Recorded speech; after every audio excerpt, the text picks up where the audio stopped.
ஓம் நமச்சிவாய. வணக்கம் அன்பினர்களே, நான் ஜோதிட ஜெமினி ஃபைண்டிபிள் பேசுகிறேன். மார்ச் மாத ராசி பலன் மேஷராசி அன்பர்களுக்கு எப்படிப்பட்ட பலன் கிடைக்க உள்ளது என்பதை பற்றி நம்ம விரிவாக பார்க்கலாம்.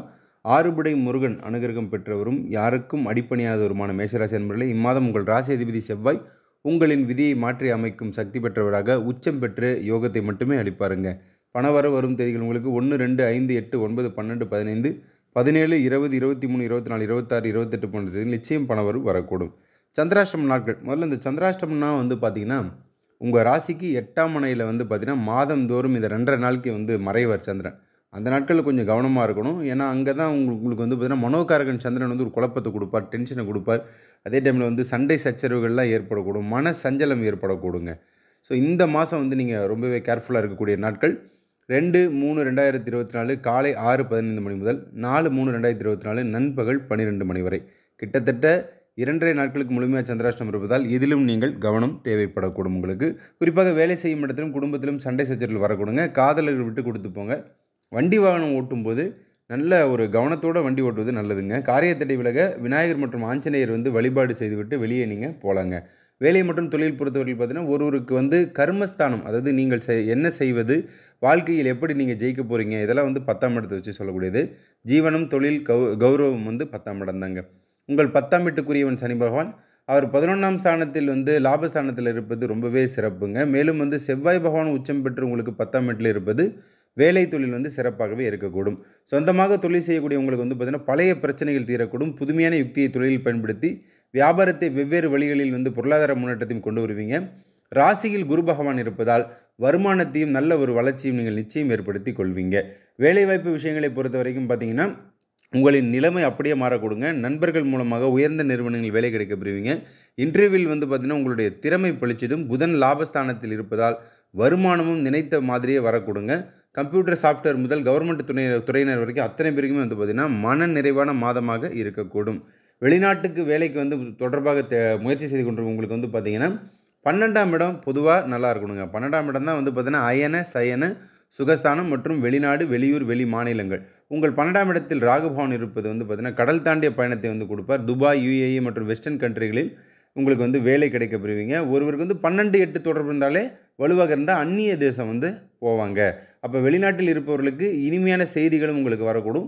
சம்பள உயர்வு, மன அழுத்தம் உங்களுக்கு வேலையில் அதெல்லாமே மாயமாகும் மாதமாகவே இருக்கக்கூடுங்க. திருமணம் போன்ற சுபகாரியங்களை பொறுத்த வரைக்கும் சுக்கிரன், குரு இந்த சுப கிரகங்கள் ஒருவருடைய வாழ்விற்கே ஒளியை கொடுக்கக்கூடிய கிரகம். மற்றும் உங்களுடைய 7ஆம் இட தொடர்பு களத்திர வாய்ப்புகளை பார்த்தீங்கன்னா உங்களுக்கு 7ஆம் வீட்டிற்கு குரு பகவான் பார்வை கிடைப்பதும் மற்றும் சுக்கிரன் பார்த்தீங்கன்னா உங்களுடைய 7ஆம் இடத்தின் அதிபதி அவர் 11ஆம் இடமான லாபஸ்தானத்தில் இருப்பதும் அபிவிருத்தியும் ஆசையும் நிச்சயம் நிறைவேறக்கூடும். மனதிற்கு நிறைவான மங்கள வாழ்வில் அடியெடுத்து வைப்பீர்கள். உங்கள் குடும்பம் நிச்சயம் களை கட்டக்கூடும். காதலர்களை பொறுத்த வரைக்கும் சிரமங்கள், சண்டைகள், சச்சரவுகள், பிரிவுகள் என தொடர்ந்து மன வேறுபாடுகள் அப்படியே உங்களுக்கு மாறக்கூடுங்க. இம்மாதம் வாழ்க்கை என்பதற்கு பார்த்திங்கன்னா வாழ்வதற்கே வீழ்வதற்கு அல்ல என்ற அந்த காதலில் உள்ள புரிதலை நன்றாக புரிந்து கொள்வீங்க. இதயங்கள் இரண்டும் ஒன்று சேரும். காதலை சொல்லக்கூடிய கிரகங்கள் புதன், சுக்கிரன் இருவருமே பார்த்திங்கன்னா இந்த 11ஆம் இடத்தில் சேர்ந்து இருப்பதால் மதன ராஜகோபால யோகத்தை உங்களுக்கு தருவாங்க. மனம் விரும்பும் காதலில் நிச்சயம் நீங்கள் வெற்றி பெறுவீங்க. புத்திரபாக்கியம் பொறுத்தவரையில் 5ஆம் இடம் குழந்தை, உங்களுடைய புகழ், அதிர்ஷ்டம், பூர்வ புண்ணியம் என்பதை சொல்லக்கூடியது.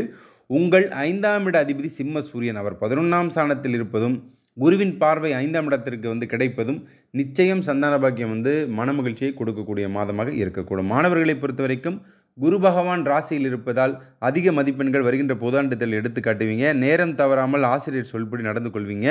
கல்லூரி மாணவர்களை பொறுத்த வரைக்கும் பார்த்தீங்கன்னா உங்களுடைய ஆசைகள் படிப்பிலும் வாழ்விலும் உங்களுடைய கனவுகள் அத்தனையுமே பார்த்தீங்கன்னா லட்சியம் நிறைவேறும் கொடுங்க. வீடு மண்மனை யோகம் பொறுத்தவரையில் சுகஸ்தானம் 4ஆம் இடமும் மற்றும் செவ்வாய் பூமிக்காரகன் இந்த 2 கிரகம் வலுப்பெற வேண்டுங்க. செவ்வாய் உச்சம் பெற்று 10ஆம் இடத்திலிருந்து தன் 7ஆம் பார்வையாக கடகம் என்னும் உங்கள் சுகஸ்தானத்தை பார்ப்பதால் வாடகை வீடு என்று இருந்த நிலைமை அப்படியே மாறக்கூடும். புதிய நிலம், சொந்த வீடு, பூமி யோகம், விவசாயம், கால்நடைகள் மற்றும் வாகன யோகத்தை 100% நிச்சயம் அளிப்பார். கலைத்துறையில் உள்ள நண்பர்களுக்கு பார்த்தீங்கன்னா புதன், சுக்கிரன் ஒருவர் கலைத்துறையில் ஜெயிக்கிறாரா அவருக்கு இந்த 2 கிரகம் ரொம்ப வலுவாக இருக்க வேண்டும்.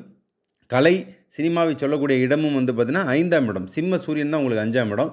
இந்த 3 கிரகமுமே பார்த்தீங்கன்னா 11ஆம் பாவமான வெற்றி எனும் லாபஸ்தானத்தில் இருப்பதால் புதிய பட வாய்ப்புகள் பார்த்தீங்கன்னா உங்களை பளிச்சிட செய்யுங்க. நல்ல வருமானமும் கலைஞர்களுக்கு பெருமிதம் அடையக்கூடிய மாதமாக இருக்கக்கூடும். அரசியலில் உள்ளவர்களுக்கு வந்து பார்த்திங்கன்னா பிரபலம் அடைவதற்கு ஏற்ற மாதமாக இருக்குங்க. செவ்வாய், சூரியன், குரு இந்த கிரகம் தாங்க அரசியலில் வந்து ஒருவர் ஜெயிப்பதற்கு காரணமாக இருக்கும். குரு ராசியில் இருப்பதும், செவ்வாய் 10ல் வந்து திக்பலம் பெறுவதும், சூரியன் 11ஆம் இடத்தில் இருப்பதும் ஆகச்சிறந்த யோகத்தை வந்து நிச்சயம் ஏற்படுத்தி கொடுக்கும். மொத்தத்தில் இம்மாதம் மேஷராசி அன்பர்களுக்கு கௌரவம் ஏற்பட்டு கலக்கம் தீரும். புது வழிபாடு, குலதெய்வ வழிபாடு செய்யுங்க மற்றும் இஷ்டதெய்வ வழிபாடு நன்மை அளிக்கக்கூடும். செவ்வாய் கிழமை அன்று பார்த்தீங்கன்னா முருகப்பெருமான் கோயிலுக்கு சென்று அன்னதானம் ஏழை மக்களுக்கு செய்து வாருங்கள். நலம் பெறுவீர்கள். சுபமஸ்து. நல்லதே நினையுங்கள், நல்லது நடக்கும். நன்றி, வணக்கம்.